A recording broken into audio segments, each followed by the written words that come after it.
What's up, dudes? KublaKhan here, and welcome to some arena fun. Yeah, I want to keep playing with the arena because to me, I really like the arena. As you can see, I already have one going. Let's just keep playing.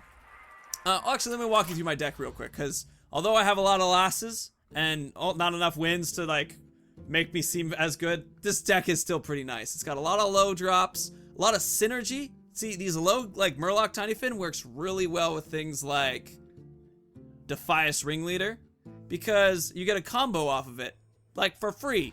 Plus, what ends up happening in game is that you end up having a 1-1 down, a 2-2 down, and a 2-1 come down.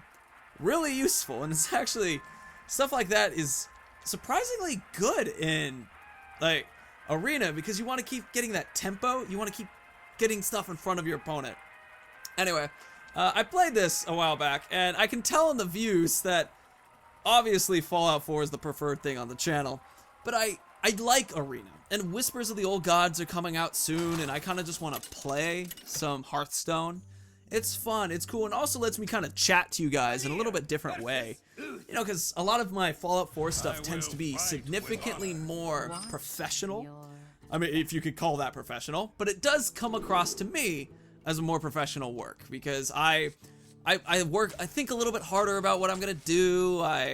You know, like, there's way more edits and cuts, and there was way more focus. I mean, for one, there's not a lot of this going on. Not a lot of just breaks for water. So, but I also just like kind of having moments to just sort of chat with you, to kind of podcast / play a game. First thing though, before I get into that, that snake, one of the kick-ass, badass cards of arena. Here's why. This actually was the one guy who manages to find a way to take its badassery pretty much out, which is honestly very funny. So, what happens with that snake normally, if they don't have an Elven Archer, which good on you, man, for having an Elven Archer like that, is that they have to either use a hero power to get rid of it, or everything will die to it the next turn. Which in arena, tempo is king. It's all about that trading back and forth. So, it's important. That's interesting. Why did you do that? So that I couldn't kill this guy? Okay. We're gonna do this. I'm gonna drop 2 coins. Boom. Or excuse me, 2 darts. Now normally I would play this guy, but I really wanted to see if I could get that to work. And it, hold on. And I couldn't, but that's okay. Hit, nice. Drop, go. Because normally you want to have something big that you can trade with. I honestly just got a little into being like, ooh, I just want to try this move. Plus we kept the knife jugglers alive. Also we got these 2 guys out, which is pretty useful. This is why it would have been nice to actually have played this dude. I mean, he's able to kill off these guys here. He's gonna kill off this one. So I mean, I'm gonna be able to trade here, but I'm now behind. See? Like, it's a bit of a bummer. I think this is gonna be the best option because it can trade up. Thank you. And although this will get me some, like a beast, which another card, I don't really need another card right now, and I have a card to play on this particular turn that fits the mana cost for the turn, so I'm on tempo. That works pretty well. Anywho, yeah, it's nice to chill sometimes and do these things, and it's something that in relation to the channel, eventually, you know, so oh wow, 3-3. That's gonna just go straight into this guy, make it 2-1. Interesting. I think I would hit you here. Wait, you picked a Light's Justice? Like, you just picked it. Oh, and you're going face. Oh, alright. Go for it. Careful. I'll do that. Cool. I think this actually makes sense as a good play. Because not only will I get another card from it, I'll be able to remove 2 things off his board. Yeah, I think this is an okay move. I'm cool with this. It also makes this within killing distance. So that's another advantage. Now I really like using Fen and Knives with this guy because you get that increased double damage. Pretty, you know, like you do 2 damage rather than 1, making it basically a consecration for 3. Very useful in Arena because consecration, most guys tend to have 2 damage, or at least very quickly you can make them into 2 life. I mean, like 1 little pap there can do that for this guy and that kind of thing. So it's often very worthwhile. Are you gonna trade here? No, I don't think you will. You will? It's interesting. Interesting choice. Thank you. You know, I should have thrown him down too, actually. And then potentially one of these darts would have hit. That was a misplay. That was pretty bad. I was thinking about stealing some cards from the class, but I don't need any cards right now.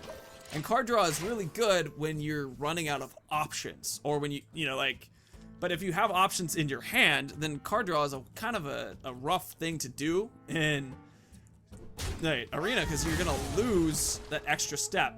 Man, that sucks. If I had played that correct, I didn't take enough time to think about my move. That's a bummer. I mean, I would have had the potential of killing that 2-1. I mean, I might not have. I might have hit you, or might have hit you, might have hit you, but I would have at least had the potential of killing it. And if I did, then he would have had to trade with one of these. And you know, if you play something enough, sometimes these things just eventually work out in your favor. Oh, that is shitty for me. That was an interesting glitch where the white was showing on the animation part. Oh, we got a war golem. You should absolutely play him. Oh no. Oh, okay. I thought it was like a redemption on this guy. All right, it was a noble sacrifice. Still sucks because it protects this guy. But I thought we were gonna turn our 7-7 into a 7-1.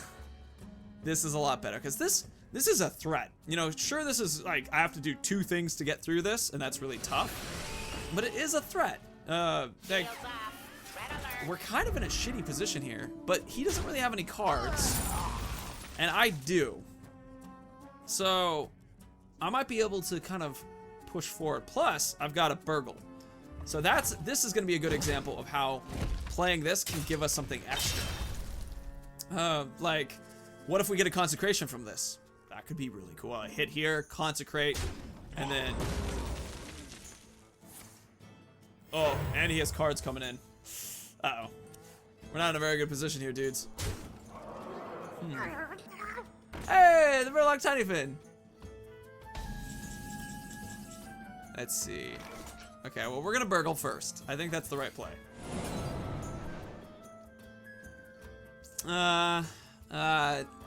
Not what I needed. Not what I needed.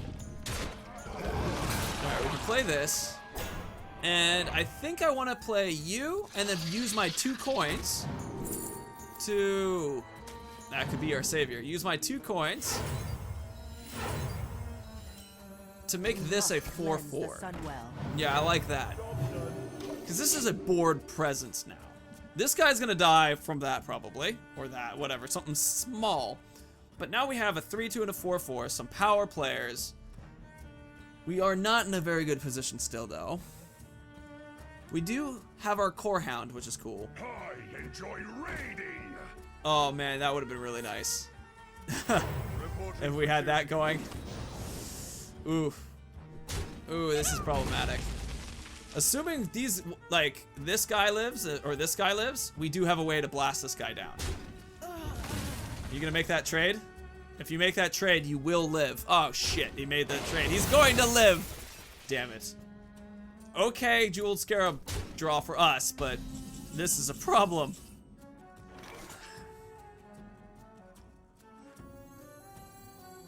He has just 5 damage. Ugh.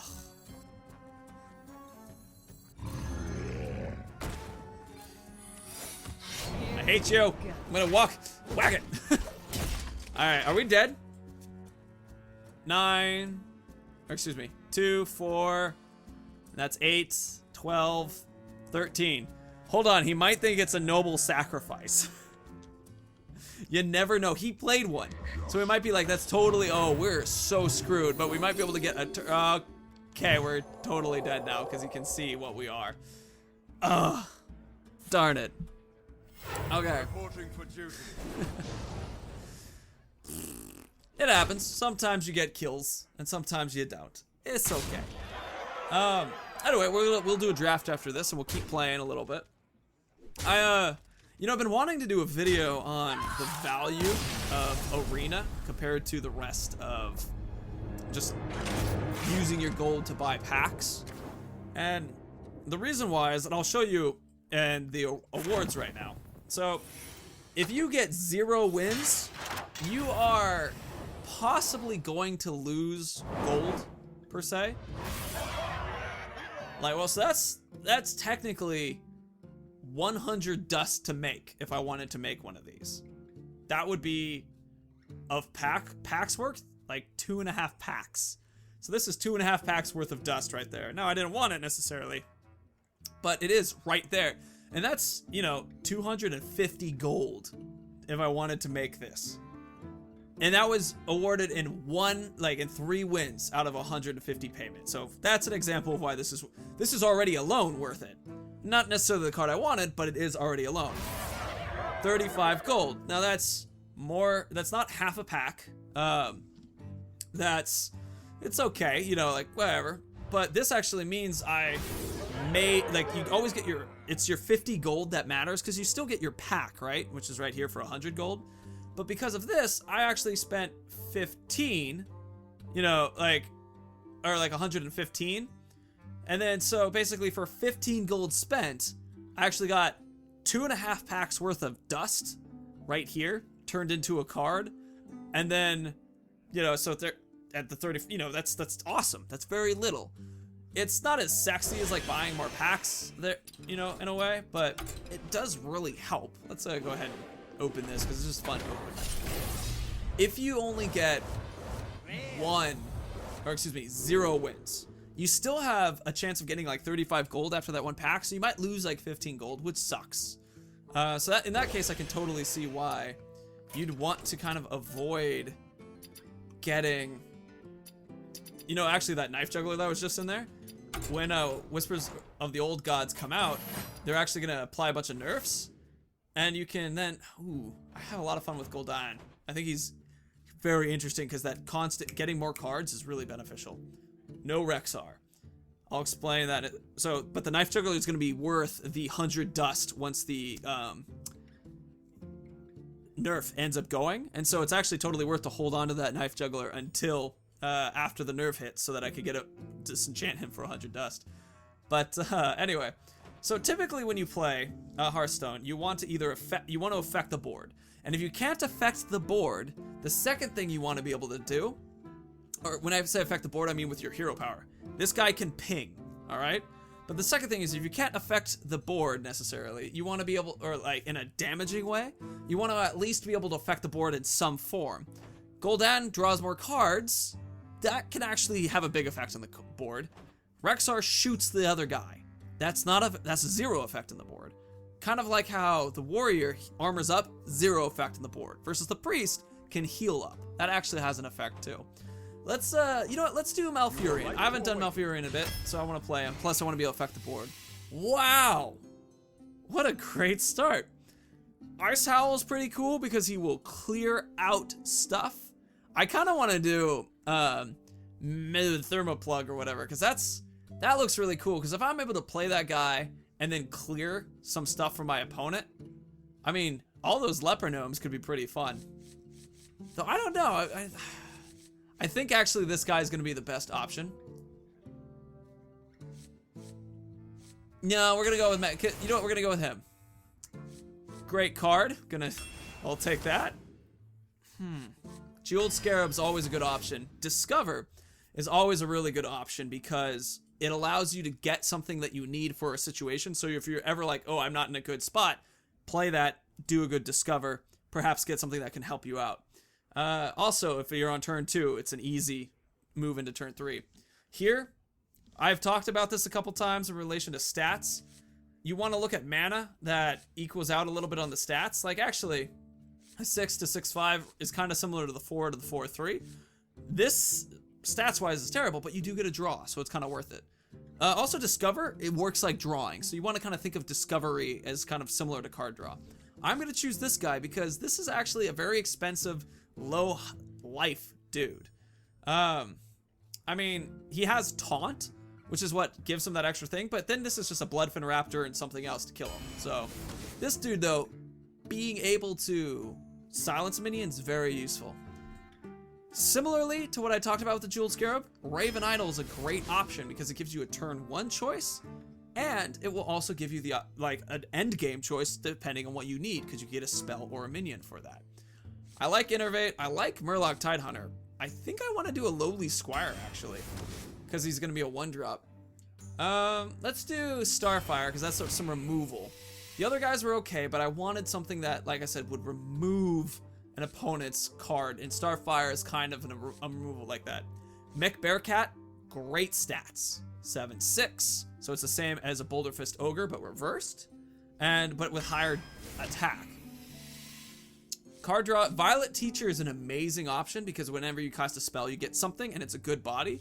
Stampeding Kodo is kind of a similar thing, exact same stats, but more expensive, but you get to destroy something on the other side. Very good for tempo swings. Nourish is also really good for just card draw, but I don't want to be doing that yet because there's some other good cards to pick here. I think we have, we have one spell here, and that's really all we have. So I think I'm going to take the Kodo. Can be a very good card.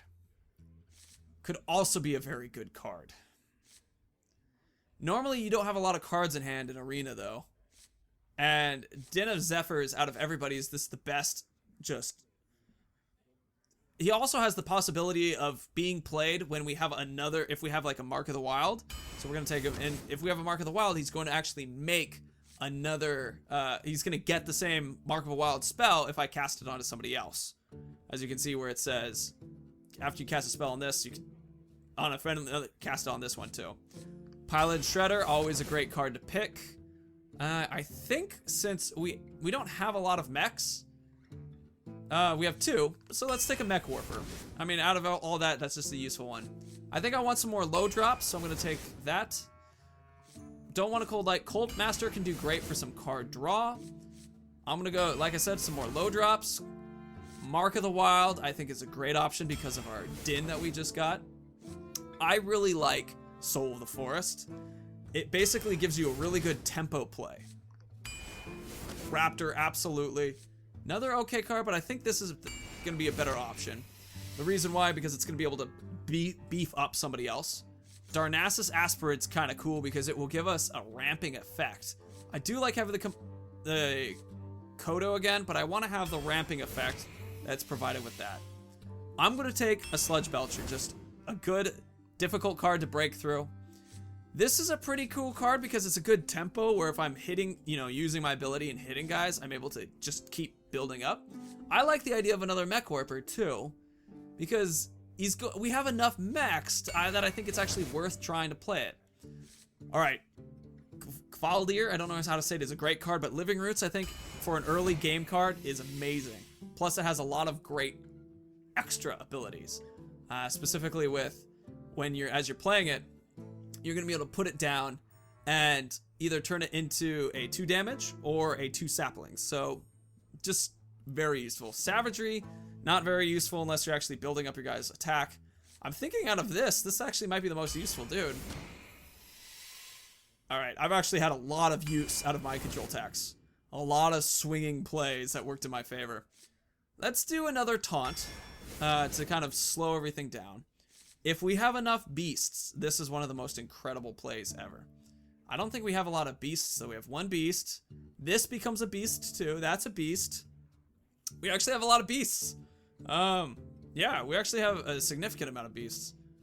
So I was thinking this could be also cool too because we have a couple Mech Warpers, but let's take the Druid of the Fang. Good beast option. How are we doing on the low drops? I feel like I could use more of them. Both of these are good options though, but I'm gonna take the Toad. A Moonfire is kind of cool, just because you're able to real quick. But I think this is another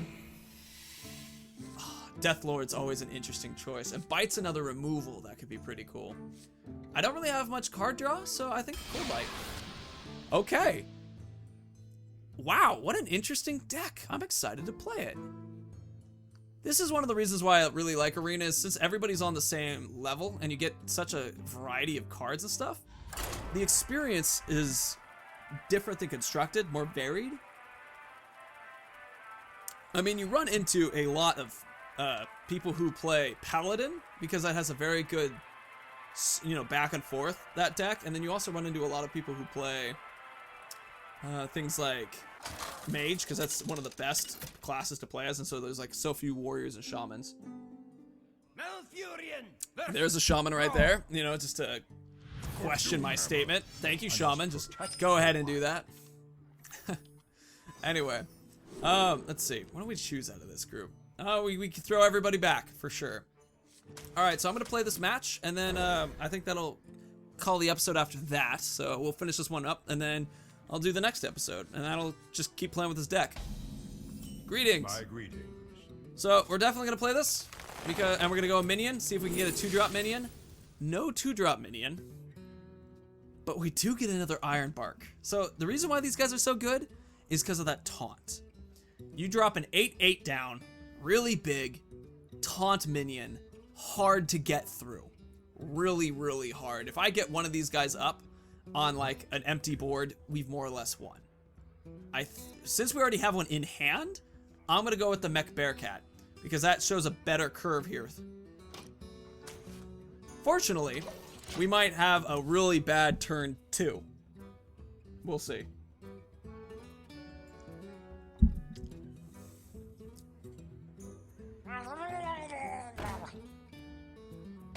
Okay. So this is often known as one of the worst turn 2s, because it does nothing in giving yourself tempo in the actual game. You know, I play that guy and he plays a dude and I hit him, but now he just gets to play up on an empty board. He now has potentially 6 damage to kill me with. That's a lot of damage. Luckily, we've got something that can, you know, defeat it after he hits me for 6, but ow, like that's gonna be painful. So that's unfortunate, but you know, Did you bring some what are you gonna do? Okay, so this guy actually should have played him on this side of the minion, because if this had dropped a, it's a flame tongue totem, I think it's what it's called. It gives it plus, the guys on each side of it, a +2 bonus. He would have been able to make this do 10 damage total as he goes whap whap into me. So that would have been a significantly better, stronger attack. I'm gonna do this. That's interesting. That's a battle cry. I thought that was just like there's a mage card that just protects both sides of like who's going on with spell damage protection stuff. But hey, we'll do this. And now he seems to be targeting this because of that. I play this guy because of those stats. This guy would have been killed immediately by this dude, but now I can trade with this guy. He's hurting me, but that's okay. We're doing fine. Let's remove this. Makes sense. And we can play this and remove one of these totems. Nice. So we're not necessarily in the best of positions because we have 19 health and they have 30, but now we have board control, right? When we were talking about tempo swings and that kind of thing, you can see that whatever he plays has to get killed by this first. And so we can respond to it. We could even drop a Sludge Belcher, slow down his attack. That's another very big value. Interesting. Wow, he had nothing to play. That's fascinating. Okay. So I think we should keep playing this tempo swing. Get something really big up. I'm going to do this because you're about to die. I don't think he has anything that he could really add to Argent Squire that's gonna smash through that very easily. I'm just gonna go face because this can't heal necessarily. You know, it's a 1/1. It's not gonna get any higher health, so it's not gonna heal by the healing totem. Okay. Oh, he's gonna crackle it. Ooh. 3 damage. Do 3 damage. 4 damage. Wait, well, we gotta. Ooh. Ooh. Ouch. However, he's gonna be like completely overloaded next turn. That's pretty rough for him. Okay, so what can we play here that's pretty good? I want to save the silence effect. I don't expect anybody to really be dying here. I think a Sludge Belcher? Or I could play this guy. Ping him. What to do? Okay, I kind of want to do this. Hit. Hit. And the reason why I want to do this is because the Sludge Belcher, although really cool for removing an opponent, isn't necessarily going to work for a trade, right? Like, well, let me phrase that. He's good at slowing down an opponent, but because he only has 3 hitting damage, he's not going to trade very well. Versus this particular play, he has not a lot of mana he can work because he did the overload effect from last turn. This particular play gives us the opportunity to do some trades. Also to get some... Wow, he had another one? Jesus Christ. Wow. Wow. Okay. Normally, you get one of them, maybe. Okay, well. Because we played this on an empty board, unless he has some removal, we pretty much have the game. That's not guaranteed, of course, but look at all this taunt we have available to us, too. Truth is my shield. That's what this guy is gonna rock. Oh, you're gonna freeze him. That sucks. Sucks a lot. Oh, at least we get to do this move. Pop this in. Boom. Removes that. No more taunt. I think we should play this guy because if we get a cool 3-cost card, we can use it. Savage Roar. That's how we're gonna win. That's how we're going to win. Play this. So he's gonna hit here, but that's gonna have to kill this guy. I think I'm gonna hold on to all these right now. But we're gonna win with Savage War. Savage Woe. Probably gonna win with that. Min with that. Oh, I'm missing things up. There we go, Flame Tongue. That's what I was talking about from before. Wow, he has to kill this. He's in a pretty losing position right now. See, he has to get rid of a lot of strong things in order to just break through that, and then we have board control. Might not be completely victors, but we're doing pretty well. Whatever. Jesus! This is like the best shaman deck ever! Wow! Seriously! Okay, I'm having a hard decision here.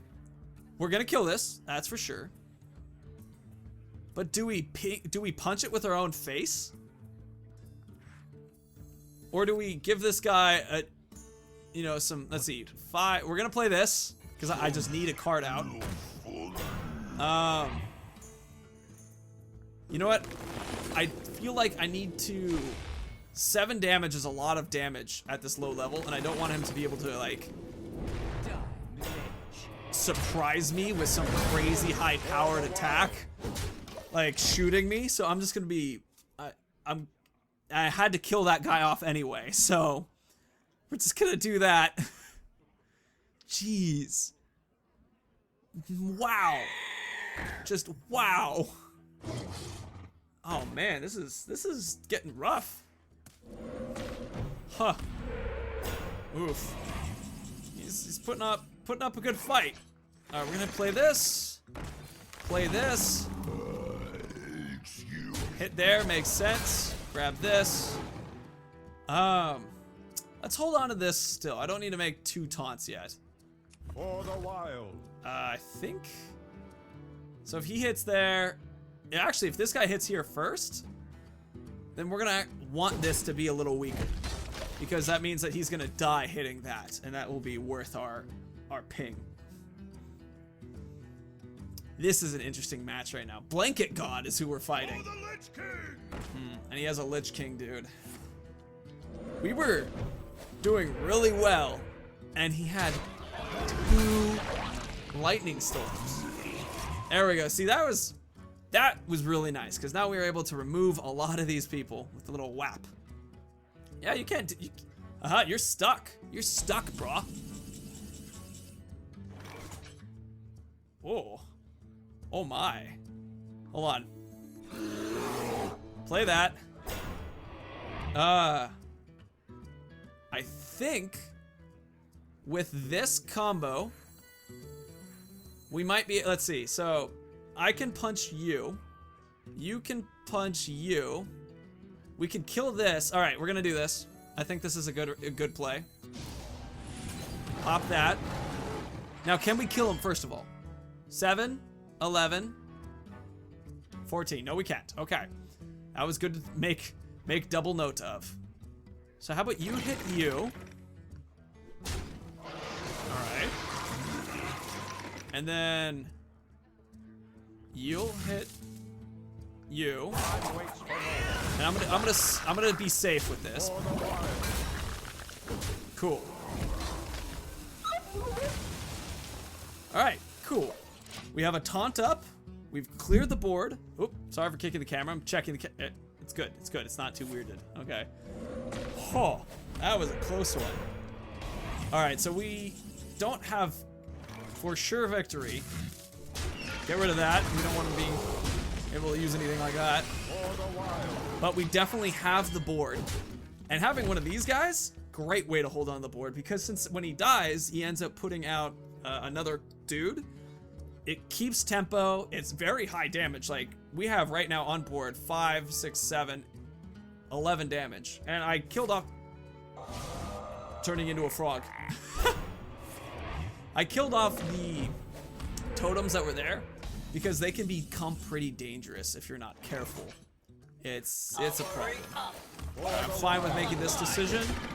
Just, I want to keep his totems low. I don't want him getting a wind totem, which will give him spell damage. If, you know, clearing my board for sure, for example. I don't want him getting a taunt totem for sure when, you know, we want to break through. I don't, you know, I just want to make this difficult for him. And he puts a taunt on it. Oh, goodness. See, this is when it would have been nice to have that piloted shredder still. Oh, okay, good. Okay, so I don't want to give him more cards necessarily. But this might give me something that has us win. So we're going to make the play. Not going to make us win. Could do really well. This is no place for mortals. All right, so you're going to hit that. Oh, this is actually going to be pretty cool. Check this out. Hit. Hit. Hit.